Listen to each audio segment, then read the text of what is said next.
Bienvenue sur Il y avait une fois, le podcast qui vous emmène à la rencontre de personnes d'horizons divers et variés pour découvrir leur univers et discuter de sujets qui les touchent. C'est l'occasion pour nous de mieux comprendre et d'apprendre, voire d'élargir notre angle de vue vers de nouvelles perspectives. Aujourd'hui, j'ai le plaisir de recevoir Leila Del Monte, qui est une spécialiste et professionnelle en communication animale aux États-Unis. Elle a passé son enfance en Espagne, puis elle a suivi ses études secondaires et universitaires à Paris. Elle habite aujourd'hui en Californie. À présent, elle se consacre essentiellement à la communication animale, dont elle est d'ailleurs l'une des pionnières en Europe. C'est pourquoi j'ai voulu vous emmener à sa rencontre pour parler justement de la communication que nous pouvons avoir avec les animaux et plus particulièrement avec nos animaux de compagnie et envisager la communication animale comme une alternative possible face à des problèmes que vous pourriez rencontrer avec vos chiens, chats, chevaux par exemple, de type émotionnel, comportemental, territorial, etc. Leila est auteure de plusieurs livres, dont le livre Communiquer avec les animaux aux éditions Vega, devenu best-seller traduit en plusieurs langues. Elle a aussi conçu de nombreux oracles. Elle enseigne son savoir dans plusieurs pays du monde. Bonjour Leila, je suis vraiment très heureuse de pouvoir réaliser cette interview avec vous. Un grand merci d'avoir accepté mon invitation. Bonjour, merci beaucoup, merci. Alors avant de débuter, si vous deviez choisir un mot pour vous définir, ce serait lequel ? Quelle horreur, j'ai aucune idée. Laila, c'est tout. Juste Laila. Je suis pas quelque chose. C'est-à-dire, je suis juste une personne, un être humain, comme tout le monde. Et j'ai juste quelques petites habilités, comme tous les autres, ils ont des habilités aussi. Et il se trouve que moi, c'est celle-ci que j'ai comme habilité. Voilà, c'est tout. Et comment avez-vous découvert votre capacité à communiquer avec les animaux ? Oui, alors bon, c'est pas quelque chose que j'ai découvert. C'était naturel pour moi quand j'étais petite, et donc j'entendais des mots, des phrases, j'avais des images, je savais des sensations. Donc pour moi, c'est normal. Et après, un peu plus tard, j'ai vu que pas tout le monde avait exactement les mêmes choses, surtout quand j'étais à l'école française. J'ai vu que c'était un peu différent. Et donc là, petit à petit, j'ai commencé à prendre conscience que j'avais des perceptions et des choses autres qu'on appelle un peu psychic, en anglais, psychique. Voilà. Mais pour moi, avec les animaux, c'est normal parce que j'étais élevée dans une ferme à Formentera, en Espagne, aux Baléares. Et j'entendais les choses, je voyais, surtout, j'entends beaucoup. Je suis clairaudiente. Qu'est-ce qui vous a amené à vous consacrer essentiellement à la communication animale ? Ce qui m'a amené, en fait, c'est parce que j'ai commencé à avoir beaucoup d'expériences spirituelles. Et donc, ça a changé mon chemin de vie. Donc, on va pas besoin d'en parler là ici, mais vraiment des expériences mystiques et très, très puissantes. Et oui, ça a changé mon chemin de vie complètement. Et c'est venu comme ça parce que je faisais des soins à des personnes à l'époque, à Los Angeles. Et il y a une personne qui m'a demandé pour son chat. Et donc, je lui ai dit plein de choses. Et c'est à partir de cette personne-là, cette femme-là, que ça a tout déclenché. Et j'étais en Europe et j'ai fait une conférence. Et c'est une Américaine qui m'a demandé d'aller en Europe faire une conférence à Montbéliard, parce que c'est là où elle habitait. Et il y a une femme qui s'appelle Catherine Willman, qui a été une des personnes les plus importantes dans ma vie. Elle dirigeait un centre équestre là-bas. Et donc, elle m'a fait venir pour des conférences. Elle m'a fait rencontrer l'équipe nationale de France. Et donc, elle a changé mon parcours complètement. Elle est extraordinaire, Catherine. Alors concrètement, comment définissez-vous la communication animale ? Alors, la communication animale, ce serait la capacité de percevoir de l'information des animaux sous forme d'images, de sensations, de mots, d'odeurs même, et d'intuition, de connaissance. Donc, c'est la capacité de percevoir leurs pensées, leurs émotions, ce qui se passe pour eux dans leur vie, et comme je répète toujours, je dis toujours la même chose, dans leur environnement, avec leurs congénères, leurs gardiens, et comment ils se sentent. Et serions-nous tous capables de communiquer avec les animaux ? Oui, moi je pense que oui. Alors, évidemment, il y a des degrés. Il y a des gens qui vont avoir plus d'habilité que d'autres. De toute façon, je le vois quand je fais les stages. C'est normal. Il y a des gens peut-être qui ont fait. D'abord, il y en a qui ont peut-être plus d'ouverture, il y en a peut-être qui ont fait plus de travail pour ça. Mais normalement, on devrait tous pouvoir le faire. Ça fait partie de qui on est. Et justement, en n'étant pas suffisamment avisé sur le sujet, n'y a-t-il pas un risque d'interpréter les informations reçues selon nos propres critères ou jugements, en fait nos propres filtres? Oui, bah oui, il y a un très grand risque d'interprétation. Donc c'est pour ça que quand j'enseigne, je suis très très très stricte sur comment recevoir l'information sans l'interpréter et surtout quand les personnes sont pas prêtes. Je suis stricte sur ça. Ils sont jamais contents quand je leur dis tout ça parce qu'il faut faire attention parce qu'on on met de l'information dans leur bouche et si on peut dire c'est leur gueule mais bon leur bouche et ils vont pas dire non j'ai jamais dit ça. Il faut faire attention, quoi. C'est très, très subtil, c'est délicat, hein, tout ça.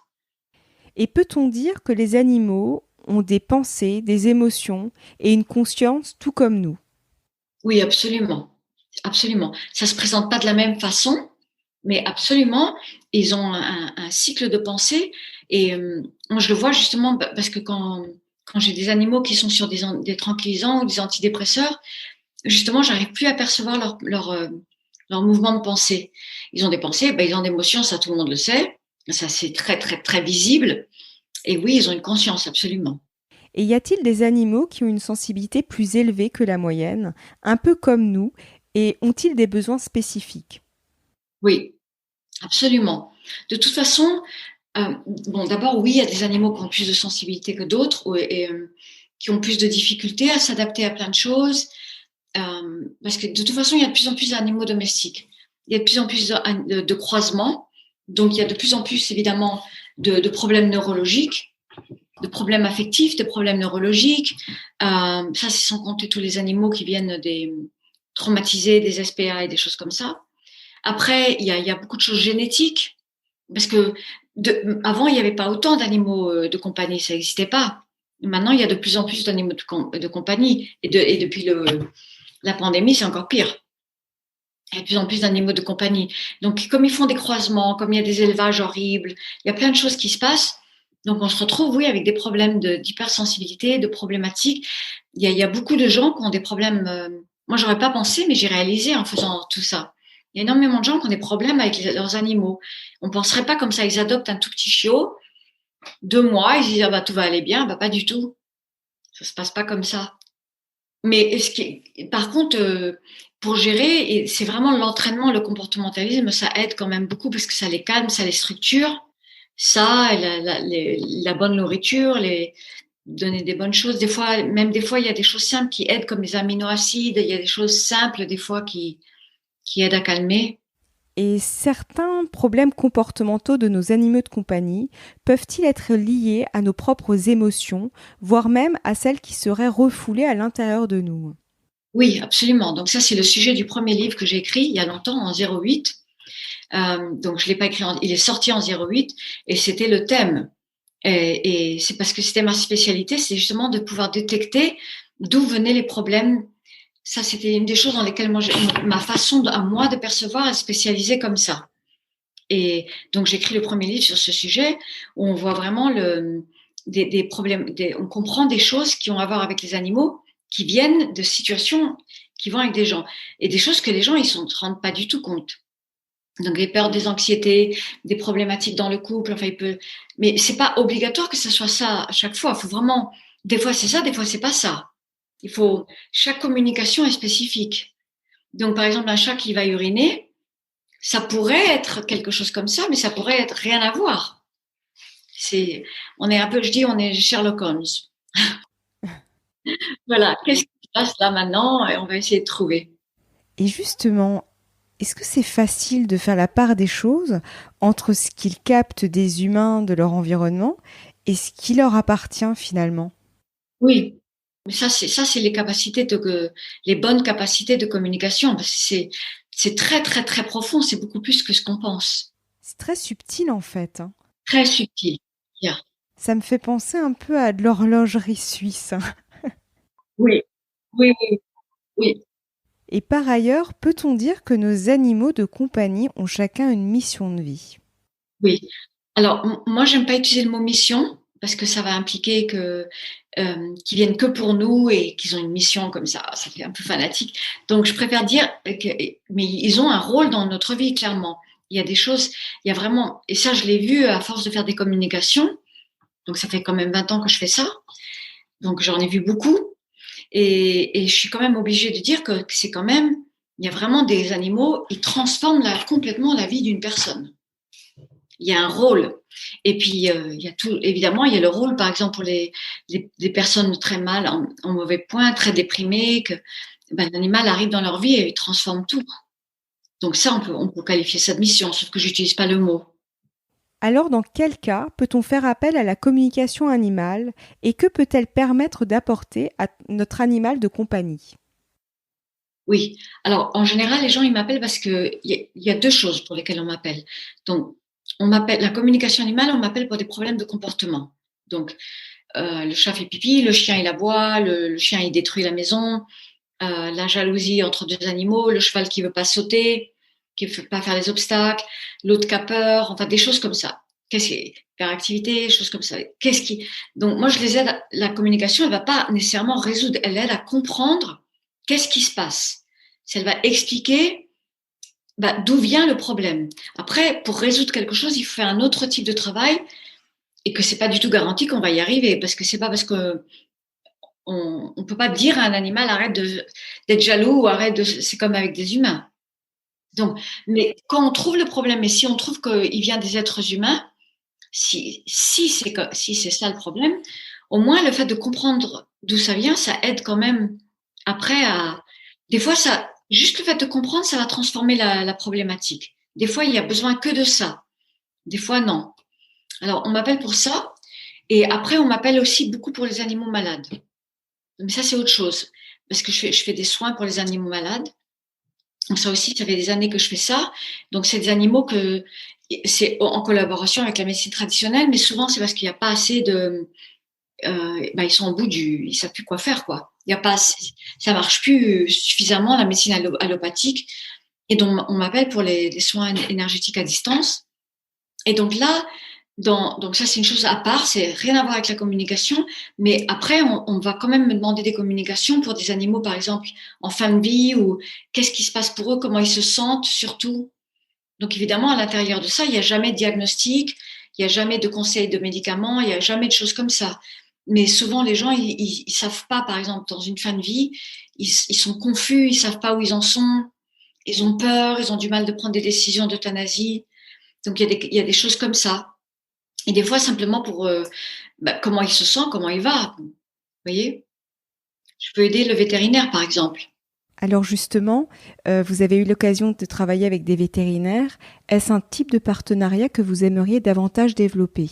En fait, j'entends par là, si on faisait un lien entre la communication animale et les soins vétérinaires, est-ce que ça permettrait pas de mieux comprendre l'origine de la souffrance d'un animal et de mieux cerner ses besoins, en tout cas à un instant T?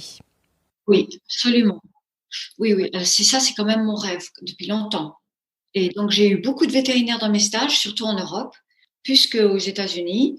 Et il y avait toujours un ou deux vétérinaires, surtout quand j'allais en Belgique, en Suisse, même en France, tout le temps.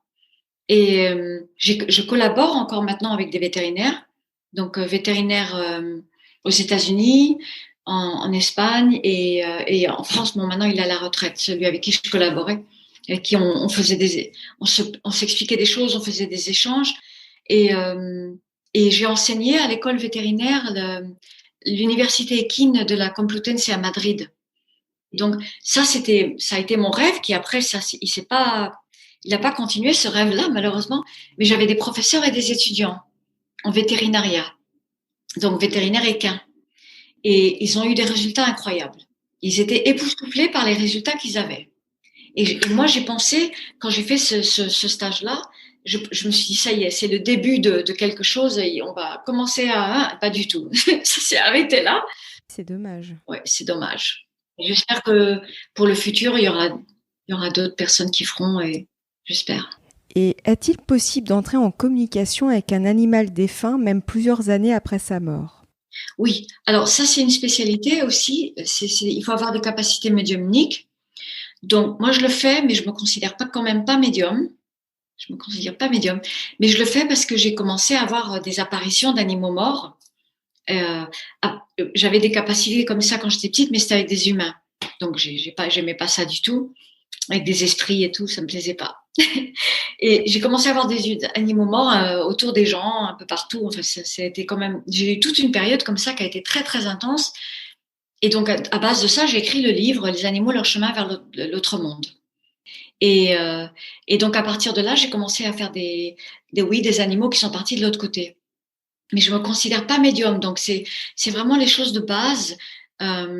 C'est souvent les aider à comprendre qu'est-ce qui s'est passé au départ, l'euthanasie, tout ça, et des messages. Et des fois, je vois d'autres animaux, je vois d'autres gens qui se présentent, des choses comme ça. Mais ça, c'est pas vraiment nécessairement donné pour tout le monde. Et c'est pas tellement amusant, hein. Moi, je peux pas dire que ça m'amuse du tout. Et je le fais parce que les gens, ils ont tellement de peine, ils sont tellement pas bien que si je peux les aider, et puis ça les aide, parce que surtout quand je vois d'autres animaux, par exemple, qu'ils ont eu et qu'il s'est peut-être passé pas des bonnes choses, et ça, ouais, ça les aide à retrouver un peu de paix. Mais c'est quand même pas quelque chose que j'adore nécessairement faire. Oui, je peux imaginer. Et quel serait votre mot de la fin pour clôturer notre échange? Est-ce qu'il y a un message que vous aimeriez passer à nos auditeurs? Bah, le mot de la fin, c'est que d'abord, je vais vous remercier, Sophie, parce que je vous ai fait lever tôt. Moi, je suis pas matinale, je déteste les matins, donc merci, merci. C'est vrai que nous avions 9 heures de décalage, mais nous avons réussi à trouver un créneau, c'est l'essentiel. Ouais, et j'aurais pu faire minuit, mais à minuit, je suis quand même un petit peu plus endormie, mais là, c'est vous qui êtes endormie. C'est l'une ou l'autre. Donc, merci beaucoup déjà. Merci à vous aussi.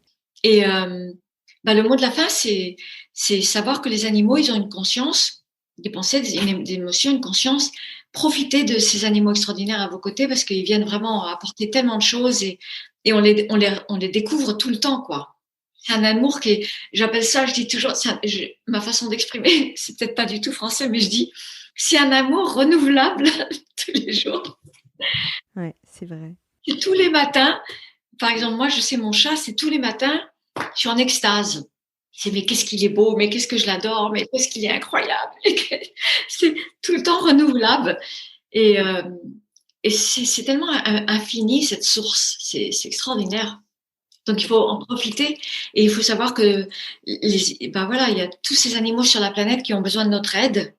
Et donc, je pense que quelle que soit la chose qu'on puisse faire, quelle que soit la chose qu'on puisse faire, c'est ça compte. Que ce soit sauver un animal, donner à manger à un chat dans la rue, tout ça, tout compte.